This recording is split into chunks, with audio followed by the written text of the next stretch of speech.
I think one of the things we set out to do with Bring Down the Sky to really create that attachment to Mass Effect players was to show them something new and different. This was one of the fundamental goals right at the beginning. There's one track you could take on post-release content, just like you throw more of the same. Like just whatever. Really, we've never had that philosophy all the way from back on the Neverwinter modules that we used to release on the PC to Bring Down the Sky. We want to show them something different types of gameplay they haven't seen, a different character class they haven't seen. And that's what really the fans value. Fans value the ability to expand their view of the Mass Effect universe, and that's what we did with Bring Down the Sky. We had the exact same team making Bring Down the Sky, or a lot of the same people, and we were starting the planning already before we actually had finished Mass Effect 1. And so the challenge being that a lot of us were doing some task switching back and forth between planning that downloadable content module while we were still finishing up Mass Effect 1. But the real advantage then was that we had people, the writers, the tech designers, the animators, everybody who was on Mass Effect 1 who knew the IP so well, working on the downloadable content so that we could integrate it seamlessly. Everything in Mass Effect is the universe hangs in the balance, and we wanted to get that kind of bridge story in right after the main game in a way that we really feel like a continuation of Shepard's adventure. So I really hope that we accomplished that. It was one challenge with Bring Down the Sky, being since it's like a downloadable module that some people will buy, some people won't see.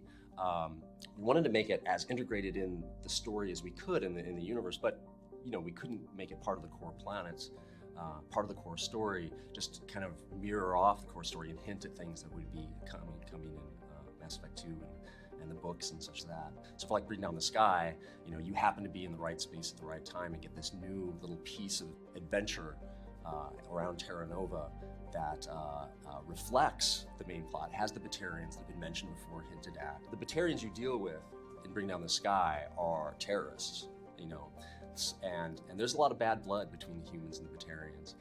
And so, who knows, maybe it comes from, what we have in modern day, always reflect what people understand, what people know. When we first added the planet, we're trying to look at what elements can we add to it to make it more like a core storyline. And that's when we thought about using the Batarians, the great villains of Mass Effect that had been introduced in the Revelation book. It all started from there. It's like, how do we make them the big villain? And right now, of course, we live in a world where the big villains are the terrorists, right? Like it's no longer the East versus the West and the Cold War. So we wanted to use that to drive how bad these people were, just killing for the sake of killing civilians. I think the setting that we had of being an uncharted world, it needed to be this planet. We used an asteroid in that case.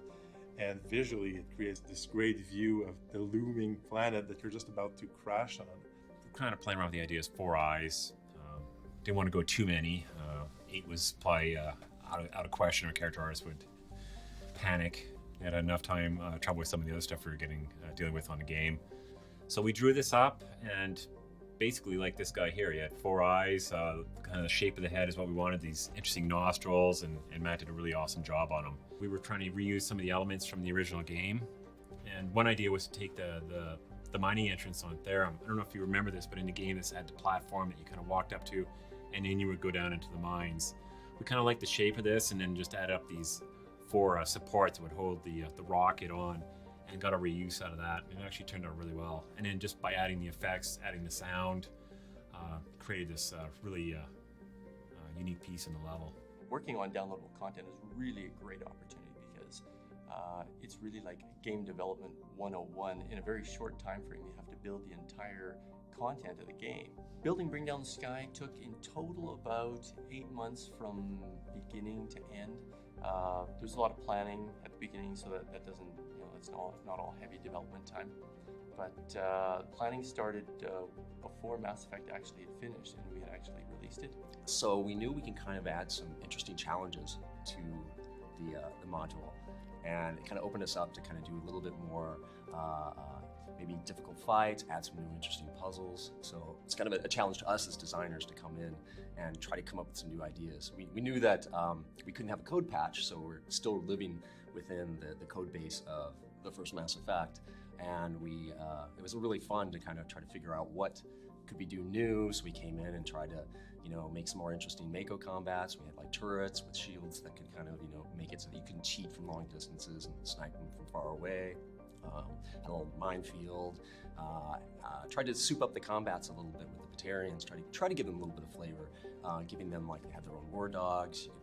We try to get some more dialogue that they could be talking in the combats, give them some personality. You'd hear release the Barons, and you go like, okay, you're gonna have to deal with some melee creatures coming in on you. That was a lot of fun.